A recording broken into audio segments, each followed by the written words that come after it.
अस्सलाम वालेकुम students. I hope आप सब खैर खैरियत से होंगे। सो लेट्स स्टार्ट विद बिस्मिल्लाहिर्रहमानिर्रहीम with today's lecture.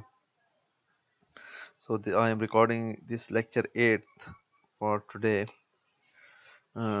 So we were discussing chemotaxis, that orientation movement toward or away from the source of chemicals is known as a chemotaxis. और मैंने आपसे कहा कि हमारे पास इन डिफरेंट ऑर्गेनिज्म का जो response है वो वेरी करता है डिफरेंट केमिकल्स के केस में. लाइक अगर फॉर एग्जांपल पैरामीशियम में अगर आप उसको साल्ट ऑफ एसिड या सॉरी ड्रॉप ऑफ साल्ट अगर आप डालें किसी भी कल्चर ऑफ पैरामीशियम में तो वो नेगेटिव केमोटैक्टिक रिस्पॉन्स शो करते हैं. और अगर आप एसिड का ड्रॉप डालें तो पैरामीशियम क्या करते हैं, पॉजिटिव रिस्पॉन्स शो करते हैं. तो हमारे पास डिफरेंट एनिमल्स जो हैं हमारे पास उनके रिस्पॉन्स वेरी करते हैं. लाइक अगर वो हार्मफुल केमिकल होगा तो वो नेगेटिव केमोटैक्सिज्म शो करेंगे.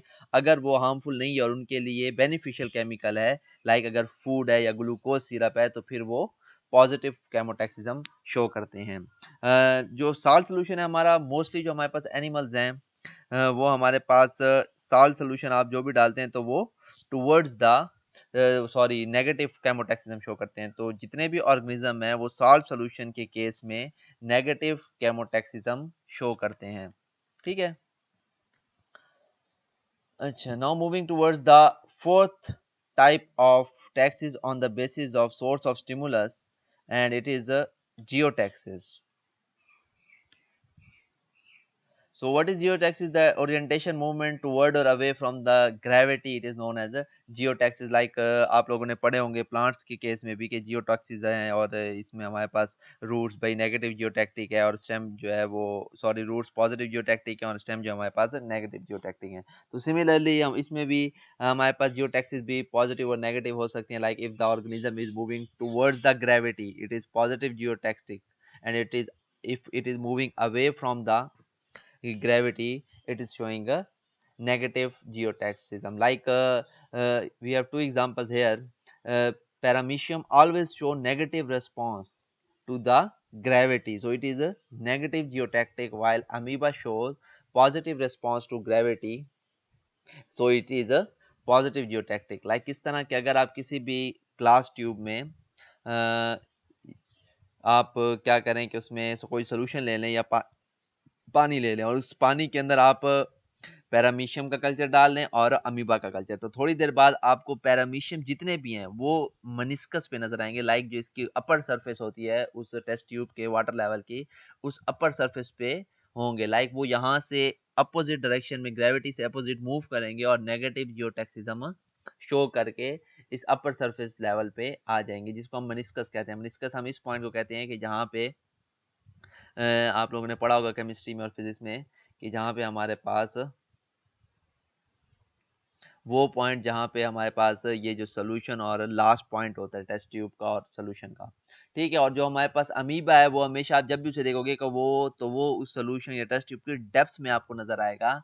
तो इससे शो होता है कि ये नेगेटिव जियोटैक्सिज्म शो करते हैं.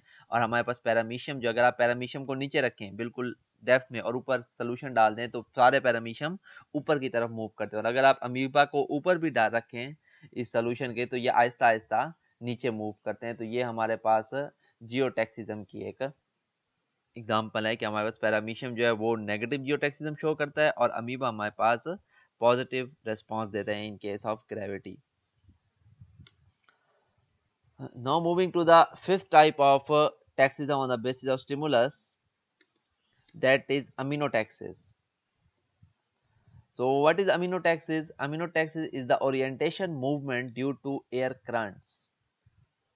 Like if an organism is showing any response to the stimulus of air, like air current, we also call it wind. तो अगर wind के against या उसके toward कोई response show करे animal तो उसको हम aminotaxis कहते हैं. So like all other taxes it may be positive or negative. So for example, if an organism is moving along with the currents of air it is showing a positive aminotaxis, and if an organism is moving or flying against the currents of air or against the wing it is showing a negative aminotaxis. Like we have two examples here. For example, pigeons. So pigeons show negative effect to the air currents mostly because pigeons have their own behavior. They love to move against the wind or against the currents of air. So in this case it is showing a negative amino taxes, and all other flying insects and birds show amino taxes, like they show some response to the air currents, like uh, like if the insects are small, we if we talk about the flying insects, so as the insects are small and they are very weak and lightweight, so they mostly move towards the air currents. If they if like for example if we take the example of butterfly, so if the butterfly is flying and at that very time wind came there, so butterfly prefer to go with the air currents, because कि अगर butterfly उसके against move करेगी तो इसके wings बहुत ज़्यादा क्या होते हैं, डेलिकेट होते हैं, और इसका इतना वेट भी नहीं होगा, तो ये अपने इसके विंग्स भी डैमेज होंगे और ये उसके अपोजिट मूव कर ही नहीं सकती। तो इस तरह जो बाकी इंसेक्ट्स हैं वो भी कोशिश करते हैं कि वो water currents sorry air currents के साथ साथ मूव करें और उनके वो जो हैं उसके अगेंस्ट मूव ना करें। ठीक है, तो ये हमारे पास अमीनो टैक्सेस है कि अगर कोई भी ऑर्गेनिज्म एयर करंट्स के अगेंस्ट या स्टिमुलस ऑफ विंड के अगेंस्ट कुछ रिस्पांस दे तो उसको हम अमीनो टैक्सेस कहते हैं, and it may be positive और negative. So now we move towards the sixth type of taxes on the basis of stimulus, that is rheotaxis. So what is rheotaxis? Rheotaxis is the orientation movement in response to water currents. So in aminotaxis we have talked about air currents, and rheotaxis is about water. So orientation movement in response to water currents is known as rheotaxis. So if the animal is moving towards the is moving with the water currents, so it is showing a positive rheotactic movement, and if it is moving against the water currents, so it is showing a negative rheotaxism. Like for example if we take example of paramecium, so paramecium show negative response to the water currents, and it mostly it moves in against the direction of water currents, while amoeba and planaria shows a positive response by moving with the water currents. So amoeba, as you know that amoeba belongs to phylum protozoa, and it is a unicellular animal, heterotrophic animal. Planaria, most of you may know what is planaria. So planaria belongs to phylum Platyhelminthes. So in Platyhelminthes we have flatworms.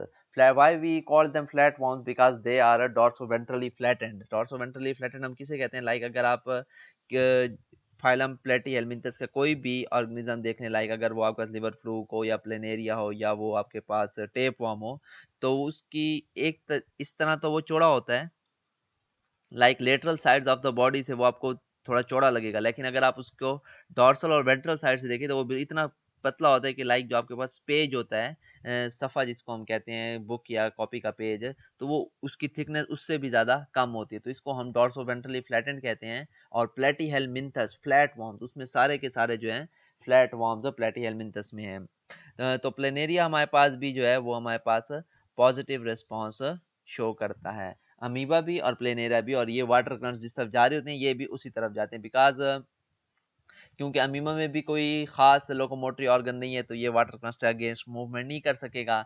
इसी तरह planaria में भी इतना कोई खास locomotory organ नहीं है जिसकी वजह से या जिसकी मदद से ये वाटर करंट से अगेंस्ट मूव कर सके। लेकिन अगर आप पैरामीशियम को देखें तो इसमें बहुत ज़्यादा सीलिया आपको नजर आएंगे जो उसकी बॉडी को कवर किए हुए हैं, तो इन सीलिया की मदद से mostly paramecium against the water currents move करने की कोशिश करता है, और कई केसेस में ये towards the water current the water currents भी जा रहा होता है, लेकिन जो इसका बिहेवियर है ये नेगेटिव रियोटैक्सिज्म शो करता है मोस्ट केसेस में।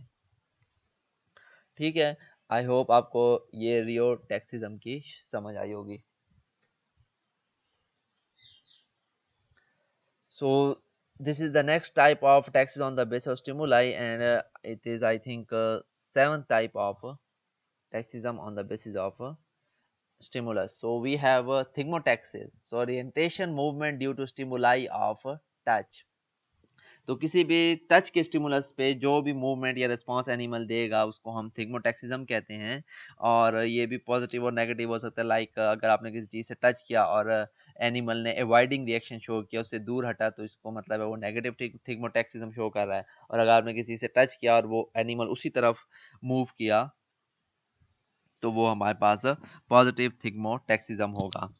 अब हमारे पास डिफरेंट एनिमल्स जो हैं वो उनका रेस्पॉन्स वेरी होगा। लाइक डिफरेंट ऑब्जेक्ट्स के टच से वो डिफरेंट रिस्पॉन्स शो करते हैं। और हर ऑर्गेनिज्म लाइक अगर amoeba show negative thigmotaxism when touch with the rod, अगर आप किसी रॉड से अमीबा को टच करें तो वो अवॉइडिंग रिएक्शन शो करता है और नेगेटिव थिग्मोटैक्सिज्म शो करता है। वाइल अगर आप उसको किसी फूड से टच करें तो वो क्या करता है, पॉजिटिव रेस्पॉन्स शो करता है और उस फूड पे आ जाता है। तो अब ये हमारे पास रेस्पॉन्स वेरी कर रहा है। इसी तरह हमारे पास पैरामीशियम जो है वो उसका भी रिस्पॉन्स जो है वो वेरी करता है। लाइक अगर आप पैरामीशियम के एंटीरियर पार्ट को, एंटीरियर पार्ट कौन सा होता है पैरामीशियम का, मैं आप लोगों को ये भी बता दूं, अक्सर मैं भी पहले, हमारे पास जो ये पार्ट है, जो राउंडेड पार्ट, ये पैरामीशियम का एंटीरियर पार्ट कहलाता है। और ये जो पॉइंटेड पार्ट है ये हमारे पास पोस्टीरियर पार्ट है। तो अगर आप इस एंटीरियर पार्ट को पैरामीशियम के किसी भी रॉड या ग्लास रॉड से टच करें तो पैरामीशियम क्या करता है, वो नेगेटिव रेस्पॉन्स शो करता है। लेकिन अगर उसकी बॉडी के किसी और लेटरल साइड या पोस्टीरियर एंड पे आप उसी रॉड से टच करते रहें तो वो कोई रेस्पॉन्स शो नहीं करता। इसी तरह अगर हमारे पास पैरामीशियम जा रहा है, मूव कर रहा है और लोकोमोशन कर रहा है, फिर जो है वो क्या होगा, थक जाता है, तो वो किसी भी दूसरे ऑब्जेक्ट के साथ टच होके उस पर रेस्ट करने के लिए बैठ जाता है। तो ये पॉजिटिव थिग्मोटैक्सिज्म शो कर रहा है। इसी तरह अगर कोई एडिबल सब्सटेंस आ गया तो उसके केस, उससे कोई एडिबल सब्सटेंस इनकी बॉडी के साथ टच हुआ, लाइक जो हमने पढ़ा था इरिटेबिलिटी और सेंसिटिविटी, इनको पता चल जाता है कि ये एडिबल सब्सटेंस है, तो इन दैट केस भी ये जो है हमारे पास पॉजिटिव थिग्मोटैक्सिज्म शो करते हैं। सो आई होप कि इन सारे टाइप्स की आपको समझ आ गई होगी। आप लोग मैं आप लोगों को नोट्स की पिक्चर्स भी लेके भेज दूंगा, लेकिन आप लोग इसके से भी जो है अपने खुद के नोट्स बना सकते हैं। और इन अगर आप एक खास टेबल बना के इन सारी, आज ये हमारे पास लास्ट टाइप थी टैक्सेस की, तो अगर आप एक टेबल बना के वहाँ पे सारी, या कोई अपने नोट्स बनाए जिधर आप सारी ये एक एक करके सारी टाइप्स को एक्सप्लेन कर लें, तो आप लोगों को ये याद करने में भी आसानी होगी और आपके अपने नोट्स भी बन जाएंगे। और जो नोट्स मेरे पास हैं वो भी मैं इंशाल्लाह क्लास में अपलोड कर दूंगा। सो आज के लेक्चर के लिए इतना काफ़ी है। तो सो टुडेज क्वेश्चन, आज का क्वेश्चन ये है जो आप लोगों ने कमेंट सेक्शन में मुझे आंसर देने हैं, और लाजमी देने हैं। कोई भी हो आप लोग लाजमी आंसर दिया करें, अपना कॉन्सेप्ट बताया करें कि आपको क्या लग रहा है। अपने व्यूज़ देने चाहिए, सही हो गलत हो, लेकिन आप अपने व्यूज़ ज़रूर दें।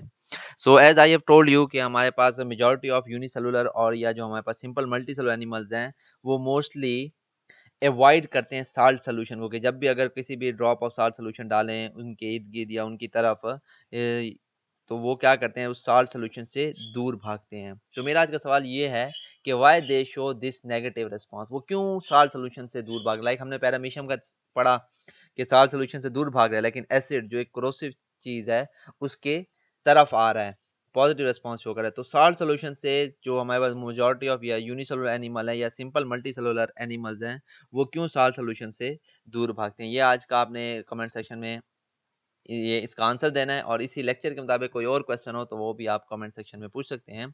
सो आज के लिए इतना काफ़ी है। Thanks for your participation. अल्लाह हाफिज़।